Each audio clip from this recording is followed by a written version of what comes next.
Nti so manya wo ye serious no a wonim so o man for basic need aduane ombedi anka abrodua ana abro kuya eni kwansanka ye toto nase be ne mi bisa o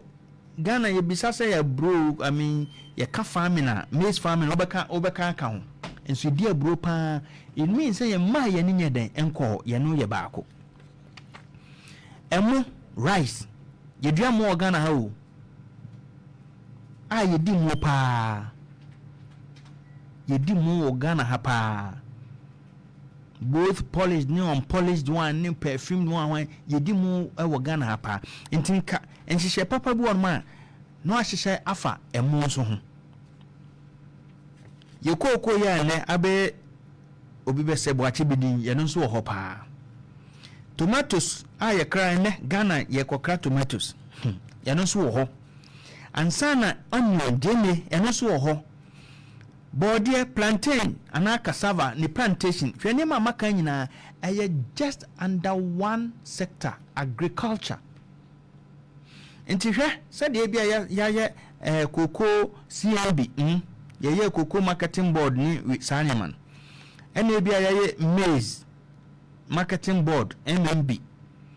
said ye enhihye na ya hihye efa cocoa ho na ne de to cocoa ye cocoa ho nsem no aban bia ba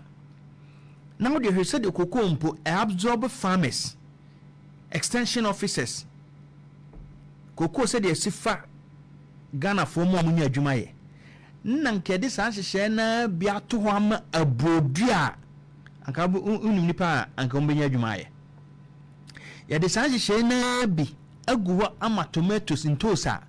anka unim nipa benya adwuma ye o man mu unim hyehyɛ pa yare senkede tu onion sani ma meka nyina ye nnuane Ghana for dia ye kokra fra bontene baawo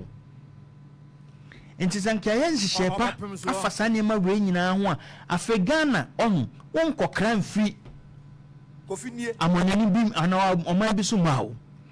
won kokran free ho no ma no usika na nka ade bekọ akoto amasa oman na nya sika no wodi tumu amu ye niye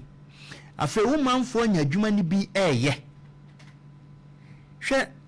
yakofa school fee di naba na no teachers omse omu enya aduane mankora no enema me kan nyina so man bia ye serious pa obi na meka nchen se yenhwe yendua bro ana yenya brofu o man Ghana wasase ayewi obi na meka nchen enti abro emo cocoa tomatoes onions plantain ana cassava ya ye we nyina plantations me se Ghana ban en nananom akasa de Ghana ban nima ne se yema amanfo nkrata MPP te so sa NDC te so sa yema amanfo nkrata se omon konkoye prospecting enhwe se gold wa ha galamse na di omuti bia makosko amunima de no mose mu betimi adi oman anim no mesinki ya hyehyɛ pa fa maize ho ya hyehyɛ pa fa rice ho ya hyehyɛ pa fa cocoa tomatoes onion plantain ene sane ma na nnuane a ye di ne awewo se oman a ye wa asase se ye kokra ena nke ye nua ye gye no oman mu a ke benya aduane papa di afi obi abenya adwuma ye benya Ghana mpanyimfo so why ye maize would when you call abro ho a akuafo na wo mo edua abro ti se de kokoko akuafo no ye benya abrofo am so wo ho pa ananyam ennyane amabobodin enobra amabobodin abro emo kokoko tomatoes onion sane mani nyina no ufa bia ye benya nkrofo a on benya adwuma ya omo de omo edua nkwa omo ye farmers ye omo a omo be hyedate e bisa Ghana fo no mo ko etile no omo ti tomatoes ni apple pa ye hyeda ewo nkrofo omo no enobae na ba wie no okwani na ya wie no anya fe no ono ade na ho ode se bi oni combine harvester ana ye crops plant bi on ma untimi ni so combine harvester se ma no gise nipa na plucking off e bi on ma de sickle na twa no ate sa nkrofo no mo yeni na so adwuma fufuru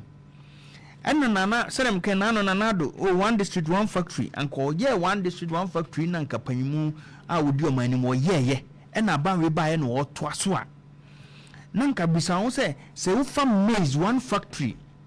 Would the one district biano and maize and would the maize, rice, cocoa, tomatoes, onion, plantain, and can say biayan factory. Would the one district bianca will move back up pempo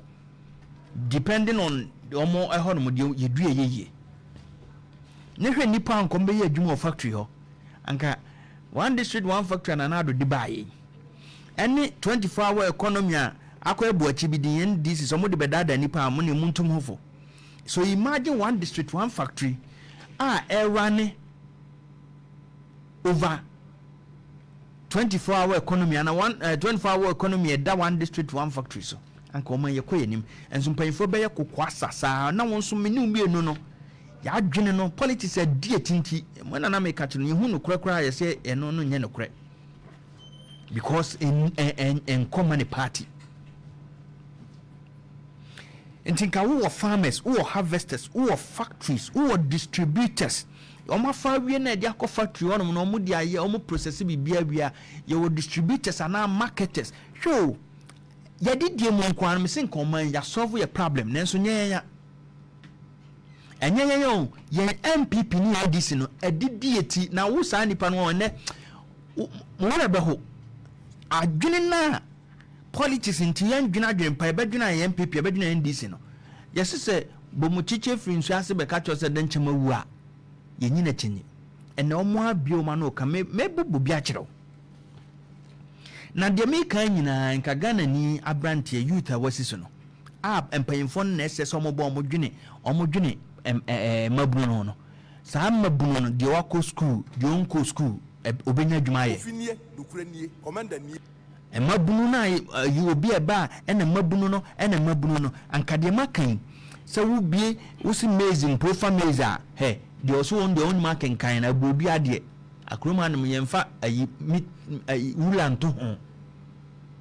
woni market kan kwa na nya buo ni miensa ne na ode be hye amna baakum enti de onko school ni obenya ne chefa de onko school no betimi harvest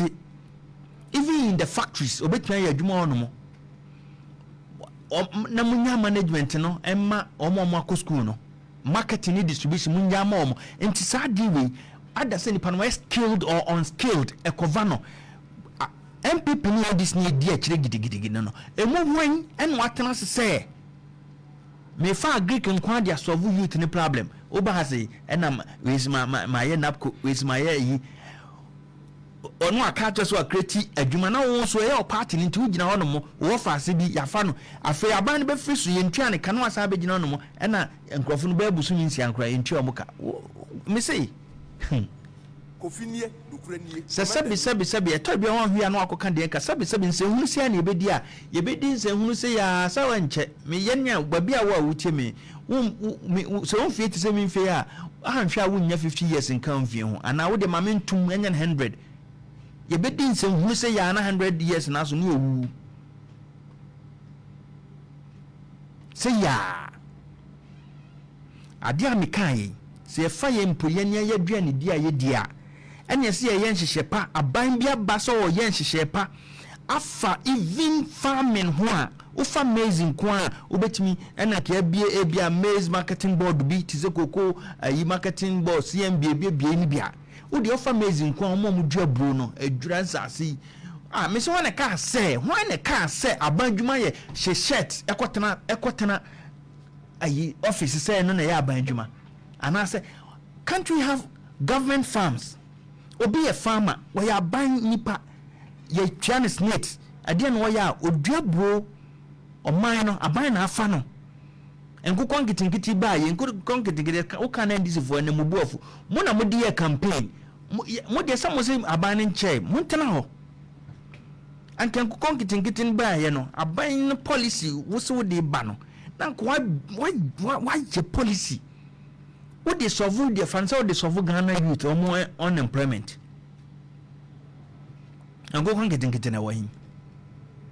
and what do man who 70 saying and NDC in come was him but go getting kitten and cabin no more young even poultry feed and also acquire another thing it is a